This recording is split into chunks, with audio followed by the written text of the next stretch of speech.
नमस्कार, मैं अस्मा खान, प्रवक्ता सूरज प्रसाद राजकीय बालिका इंटर कॉलेज झांसी से आपका बच्चों इतिहास की कक्षा में स्वागत करती हूँ।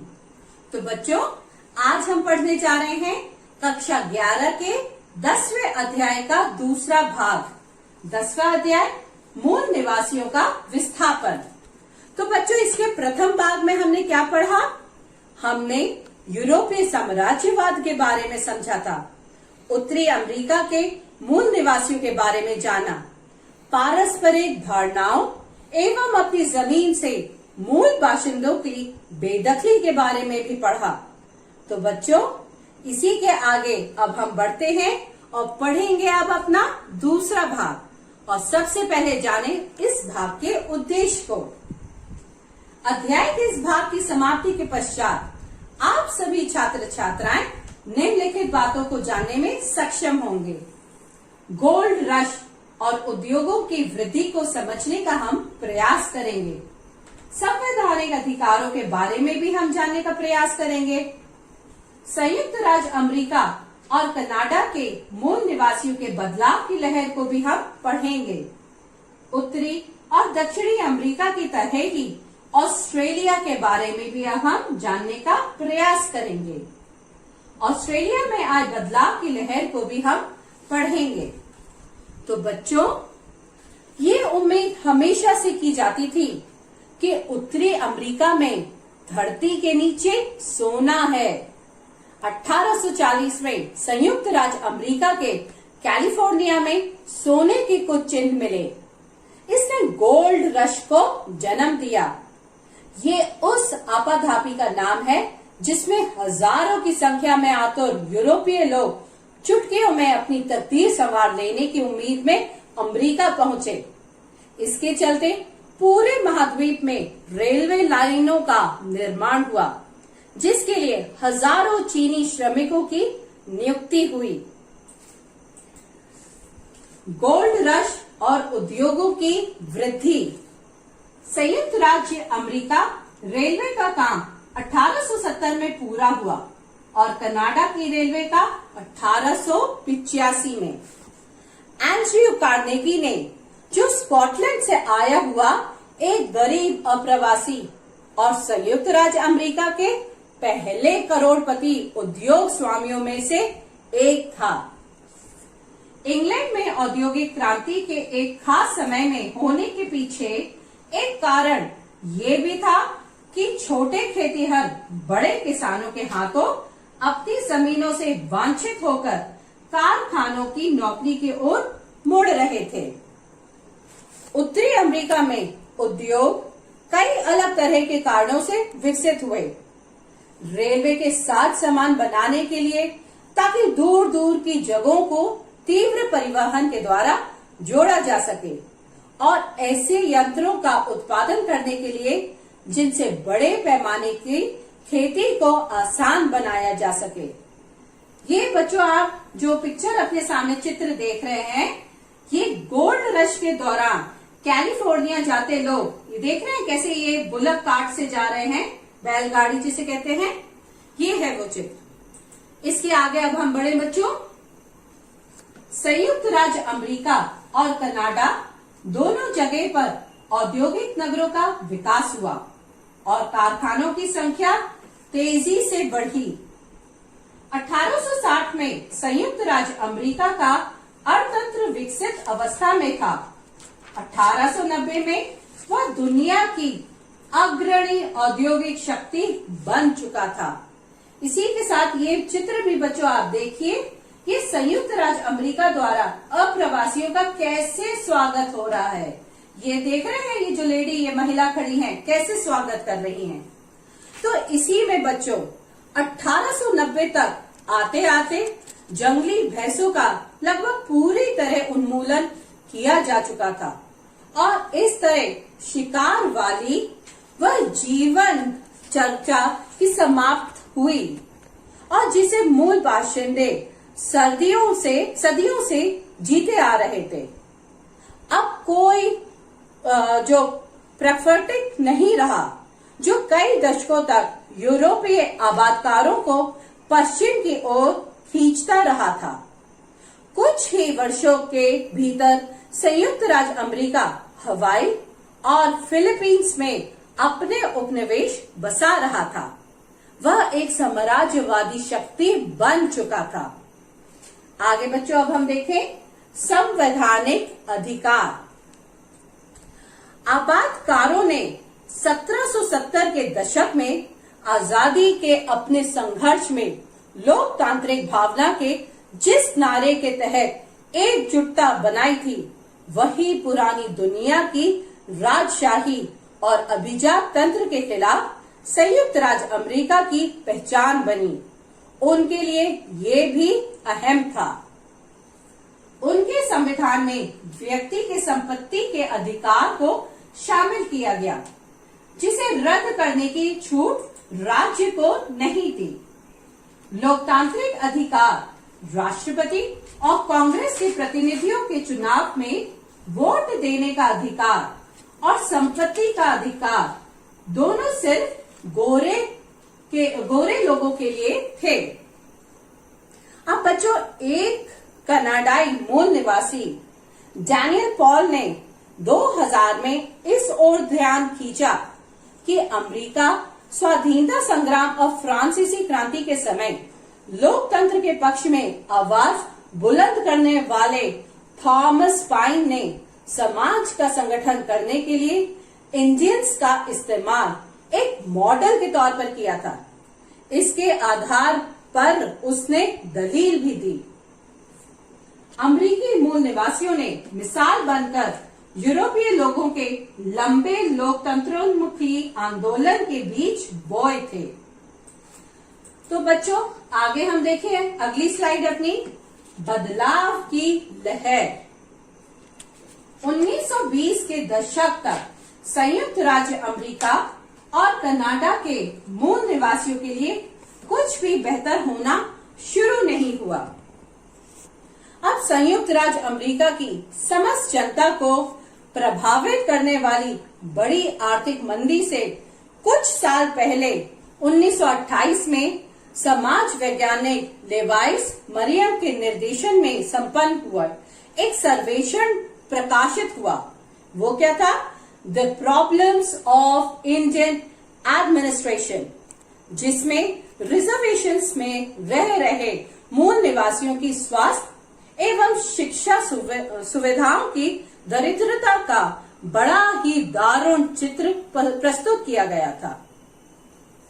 गोरे अमेरिकियों के मन में उन मूल निवासियों के प्रति सहानुभूति जागी, जिन्हें अपनी संस्कृति को निभाने से रोका जाता था और साथ ही साथ नागरिकता के लाभों से भी वंचित रखा जाता था। इसी के आगे बच्चों अब हम लोग देखते हैं 1950 और 60 के दशकों में संयुक्त राज्य अमेरिका और कनाडा की सरकारों के मूल बाशिंदों के लिए किए गए विशेष प्रावधानों को खत्म करने पर इस उम्मीद से विचार किया गया कि इससे वे मुख्य धारा में शामिल होंगे, अर्थात वे यूरोपीय संस्कृति को अपनाएंगे। लेकिन मूल बाशिंदे ऐसे नहीं चाहते थे।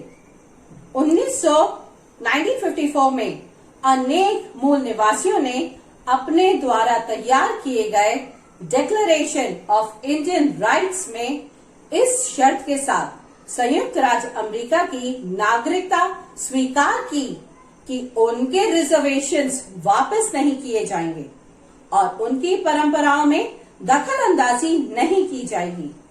कुछ ऐसी ही चीजें कनाडा में भी हुई। 1982 में एक संवैधानिक धारा के तहत मूल निवासियों के मौजूदा आदिवासी अधिकारों और समझौता आधारित अधिकारों को स्वीकृत मिलने तक यह सवाल नहीं हो पाया, परंतु इन अधिकारों की बारीकियों के बारे में बहुत से फैसले बाकी हैं। पर अब ये बहुत साफ है कि दोनों मुल्कों के मूल निवासियों ने 18वीं सदी के मुकाबले अपनी संख्या बहुत कम हो जाने के बावजूद अपनी संस्कृति को निभाने के अपने अधिकारों को लेकर पुरजोर दावेदारी की है और खास तौर से कनाडा में अपनी पवित्र भूमि पर अधिकार की भी दावेदारी की है। ऐसे दावेदारी 1880 के दशक में उनके पुरखों ने नहीं कर सकते थे। ये है बच्चों ऑस्ट्रेलिया। ये ऑस्ट्रेलिया का जो मैप आप सामने देख रहे हैं, यहाँ इसके नॉर्थ में, उत्तर में है हिंद महासागर, यहाँ आपका प्रशांत महासागर आ गया है, और साउथ में दक्षिण की तरफ है इसका दक्षिणी महासागर। ऑस्ट्रेलिया के कुछ इंपॉर्टेंट जो शहर हैं वो है Darwin, Perth, New South Wales, Adelaide, Sydney, Canberra, Melbourne. अब हम बच्चों ऑस्ट्रेलिया के बारे में पढ़ेंगे। उत्तरी और दक्षिणी अमेरिका की तरह ही ऑस्ट्रेलिया में भी मानव निवास का लंबा इतिहास रहा है। ऑस्ट्रेलिया में 40,000 साल पहले आने शुरू हुए, संभवतः उससे भी पहले ये वे ऑस्ट्रेलिया के साथ एक भू सेतु से जुड़े न्यू गिनी से आए थे।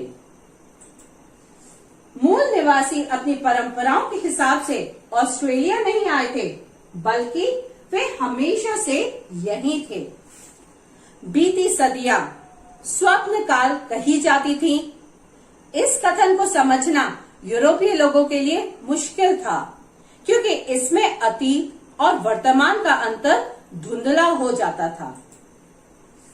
18वीं सदी के आखिरी दौर में ऑस्ट्रेलिया में मूल निवासियों के 350 से 750 तक समुदाय थे और हर समुदाय की अपनी एक भाषा थी। ऑस्ट्रेलिया की आबादी बहुत छितराई हुई है और आज भी वहां के ज्यादातर शहर समुद्र तट के साथ साथ बसे हैं, क्योंकि बीच का इलाका शुष्क मरुभूमि है। ये बच्चों आपने मैप में अभी देखा था, जो मैंने आपको बताया था। ऑस्ट्रेलिया में यूरोपीय आबादकारों, मूल निवासियों और जमीन के बीच आपसी रिश्तों का किस्सा उत्तरी और दक्षिणी अमेरिका के किस्से से कई बिंदुओं पर मिलता जुलता है। अब बच्चों, जब तक जैसे हम देखें कि मूल निवासियों के साथ हुई मुलाकात को लेकर कैप्टन कुक और उसके जत्थे के आरंभिक ब्यौरे मूल निवासियों के दोस्ताना व्यवहार के बारे में उत्साहपूर्ण थे। जब एक मूल निवासी ने कुक की हत्या कर दी, हवाई में, ऑस्ट्रेलिया में नहीं, तब ब्रिटिशियों के रवैया पूरी तरह से उलट गया। जैसा कि प्राय होता आया है, इस तरह की एक घटना औपनिवेशिक ताकतों द्वारा बाद में दूसरों के खिलाफ किए गए हिंसक व्यवहार का औचित्य साबित करने के लिए इस्तेमाल की गई। ब्रिटिशों ने स्वतंत्र होने तक अमेरिकी उपनिवेशों में यही तरीका अपनाया और फिर उसे ऑस्ट्रेलिया में भी जारी रखा।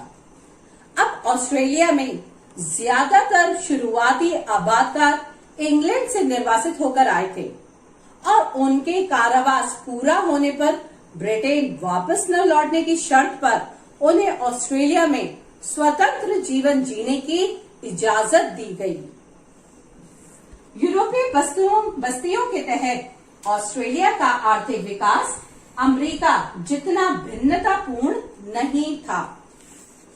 भेड़ों के विशाल फार्म और खाने, उसके पश्चात मदिरा बनाने हेतु अंगूर के बाग और गेहूं की खेती एक लंबी अवधि में और काफी परिश्रम से विकसित हो पाई। इन्होंने ऑस्ट्रेलिया की संपन्नता की बुनियाद तैयार की और जब राज्यों को मिलाया गया और 1911 में ऑस्ट्रेलिया की एक राजधानी बनाने की योजना चल रही थी, तब इसके लिए वूल व्हीट गोल्ड, क्या बच्चों, वूल व्हीट गोल्ड नाम का सुझाव दिया गया। अंततः उसका नाम कैनबरा रखा गया, जो एक स्थानीय शब्द कैनबेरा से बना है, जिसका अर्थ है सभा स्थल। इसके आगे बच्चों अब हम बढ़ते हैं और देखें ऑस्ट्रेलिया में बदलाव की लहर। उन्हें जब हम बात कर रहे हैं ऑस्ट्रेलिया की बदलाव की, तो 1970 के दशक से उत्तरी अमेरिका की तरह ही यहाँ भी मूल निवासियों को एक नए रूप में समझने की चाहत जग चुकी थी। अब उन्हें मानव शास्त्रीय जिज्ञासाओं के रूप में नहीं, बल्कि विशिष्ट संस्कृतियों वाले समुदायों के रूप में, प्रकृति और जलवायु को समझने की विशिष्ट पद्धतियों के रूप में समझना था। उन्हें ऐसे समुदायों के रूप में समझना था जिनके पास अपनी कथाओं और कपड़ा साजी, चित्रकारी, हस्तशिल्प के कौशल का विशाल भंडार था, और वह भंडार सराहनीय आदर तथा अभिलेखन के योग्य था। मूल निवासियों की संस्कृतियों का अध्ययन करने के लिए विश्वविद्यालय विभागों की स्थापना हुई। अब देसी संस्कृति को समझाने वाले कल्पनाशील तरीके से सज्जित कमरों के लिए संग्रहालयों में जगह बनाई गई और मूल निवासियों ने अपने जीवन इतिहासों को लिखना शुरू किया। ये सब एक अद्भुत प्रयास है। ये प्रयास समय रहते शुरू हो गए। इसी के आगे मूल निवासियों की संस्कृतियों की अनदेखी यदि ऐसे ही जारी रहती तो इस समय तक उसका काफी कुछ विस्मृति की गर्त में जा चुका होता। 1974 से बहुसंस्कृतिवाद ऑस्ट्रेलिया की राजकीय नीति रही है, जिसने मूल निवासियों की संस्कृतियों और यूरोप तथा एशिया के अप्रवासियों की भांति भांति की संस्कृतियों को समान आदर दिया है। तो बच्चों, जैसे कि हमने पिछले अध्याय में पढ़ा था, ठीक वैसे ही ऑस्ट्रेलिया में भी उपनिवेशों की स्थापना से ऑस्ट्रेलिया के मूल निवासियों के जीवन शैली में भी परिवर्तन आया, और धीरे धीरे जैसे जैसे समय गुजरता गया, ऑस्ट्रेलिया का भी विकास भी निरंतर बढ़ता गया। तो बच्चों, इस अध्याय के ये दूसरे भाग को भी हमने अच्छे से पढ़ लिया है, समझ लिया है। तो थोड़ा हम संक्षेप का देखते हैं, इसमें हमने क्या पढ़ा, क्या समझा और क्या आपको याद हुआ। अध्याय के इस भाग में हमने गोल्ड रश और उद्योगों की वृद्धि को समझने का प्रयास किया। संवैधानिक अधिकारों में भी हमने जाना और उसको पढ़ा। संयुक्त राज्य अमेरिका और कनाडा के मूल निवासियों के बदलाव की लहर को भी हमने समझा। उत्तरी और दक्षिणी अमेरिका की तरह ऑस्ट्रेलिया के बारे में भी जानने का बच्चों हमने प्रयास किया। इसको हम पूर्व ज्ञान से जोड़ सकते हैं। कैसे? हमने बच्चों उत्तरी अमेरिका में क्या पढ़ा था कि वहां के लोग शिकार करते थे, खाना बदोश की तरह रहते थे, और दक्षिण अमेरिका के वो थोड़े से उनसे विकसित थे, जैसे कि वे खेती करते थे। कुछ साम्राज्य अपनी चरम सीमा पर थे, जैसे एज़टेक व इंका साम्राज्य। तो बच्चों, ठीक उसी तरह ऑस्ट्रेलिया में भी मूल निवासी अपना धीरे धीरे विकास करते रहे। ऑस्ट्रेलिया के बदलाव की लहर को भी हमने अच्छे से समझने का प्रयास किया बच्चों। तो बच्चों, जैसा कि मैंने आपको हमेशा बताया है कि हमें पढ़ाई के साथ साथ एग्जाम के पैटर्न को भी समझना है। कैसे क्वेश्चंस आते हैं बोर्ड में और किस तरह से किस दिशा में हमें उसका उत्तर लिखना है, जिससे हम अच्छे से अच्छे मार्क्स ला सके। तो उसी के एग्जाम्पल का एक और प्रश्न और उसका उत्तर भी मैं आपके सामने लाई हूँ। वो देखिए बच्चों, प्रश्न है कि इतिहास की किताबों में ऑस्ट्रेलिया के मूल निवासियों को शामिल क्यों नहीं किया गया। यदि ये प्रश्न आपका एग्जाम में आता है तो इसका उत्तर किस दिशा में आप लिखेंगे, ये जान लीजिए। इतिहास की पुस्तकों से ऑस्ट्रेलिया के मूल निवासियों को बाहर रखने के निम्नलिखित कारण थे। अब हम कारण समझाएंगे उसके। कैप्टन जेम्स कुक ने 1770 में ऑस्ट्रेलिया की खोज की थी। उसके तथा उसके साथियों के विवरणों से ज्ञात होता है कि शुरू में उनका मूल निवासियों के प्रति व्यवहार मधुर था, किंतु हवाई द्वीप में आदिवासियों द्वारा कैप्टन कुक की हत्या कर दी गई और तत्पश्चात अंग्रेजों और मूल निवासियों के संबंध में कटुता आ गई। अंग्रेजों के मन में आदिवासियों के प्रति घृणा का भाव उत्पन्न हो गया। फलतः उन्होंने ऑस्ट्रेलिया के मूल निवासियों के बारे में किसी भी प्रकार की सूचना देने का प्रयास ही नहीं किया। उस समय ऑस्ट्रेलिया का तटीय भाग ही आबाद था। तटीय मतलब कि कोस्टल रीजन जो बचा होता है ना, जो समुद्र से जुड़ा रहता है, वो भाग कहता था वही आबाद था। वहां से यूरोपियों द्वारा मूल निवासियों को निकालने की कोशिश में दोनों पक्षों में द्वंद्व आरंभ हो गया। फलतः यूरोपियों ने मूल निवासियों के बारे में लिखना ही बंद कर दिया। उल्लेखनीय है कि प्रारंभ में इंग्लैंड से मात्र अपराधियों को ही ऑस्ट्रेलिया भेजा जाता था। ये अपराधी ऑस्ट्रेलिया में ही आजीवन रहते थे, क्योंकि इनके वापस लौटने का कोई प्रावधान ही नहीं था। तो बच्चों, इसके आगे आप और देखिए कि इनमें इंग्लैंड सरकार के प्रति जो रोष उत्पन्न होता था, उसकी अभिव्यक्ति भिन्न भिन्न तरीके से मूल निवासियों को प्रताड़ित करने के रूप में होती थी। इस प्रकार दोनों पक्षों में घृणा की संभावनाएं निरंतर बढ़ती ही चली गई। उपरोक्त कारणों की वजह से 20वीं शताब्दी के मध्य तक ऑस्ट्रेलिया में पढ़ाई जाने वाली इतिहास की पुस्तकों में वहां के मूल निवासियों का उल्लेख नहीं के बराबर था।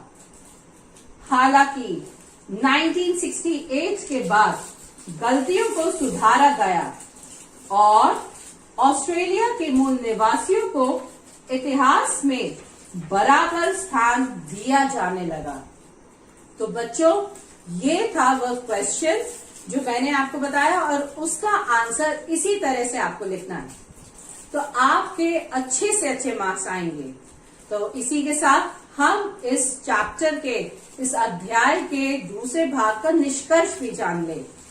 तो निष्कर्ष क्या निकलता है बच्चों? हमारा अध्याय के इस भाग से ये निष्कर्ष निकलता है कि किस तरह 18वीं सदी से ऑस्ट्रेलिया के और भी इलाकों में यूरोप से आए प्रवासी बसने लगे।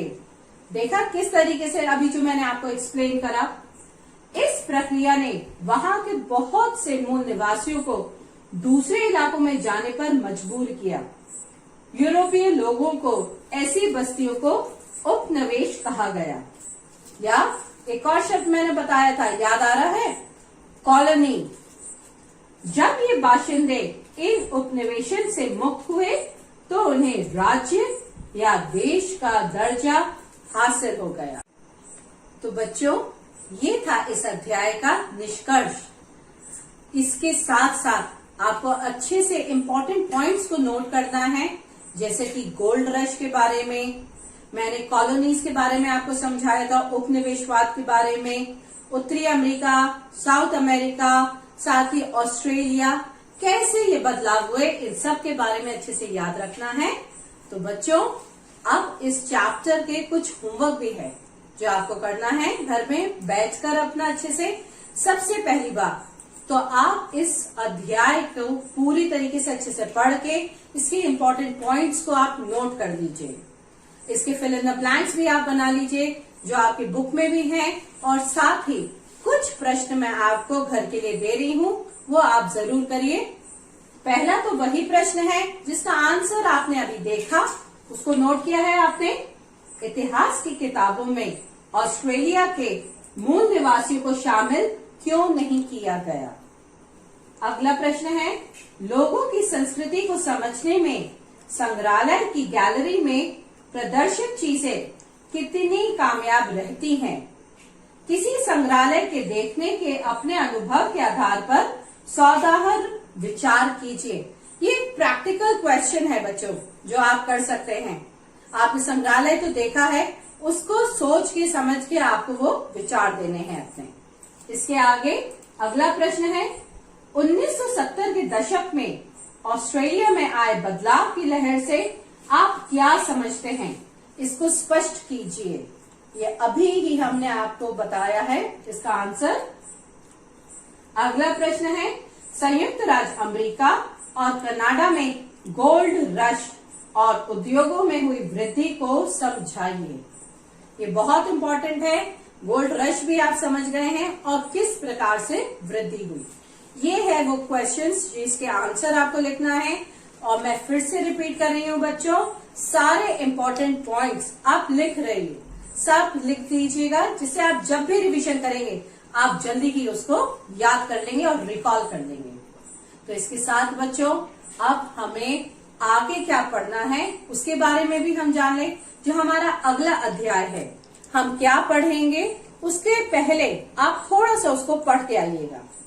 तो आगे आने वाले अध्याय में हम आधुनिकीकरण के रास्तों के बारे में पढ़ेंगे और इसके अंतर्गत राजनीतिक व्यवस्था, मेजी पुनर्स्थापना, अर्थव्यवस्था का आधुनिकीकरण, औद्योगिक मजदूर एवं आक्रामक राष्ट्रवाद के बारे में हम पढ़ेंगे बच्चों।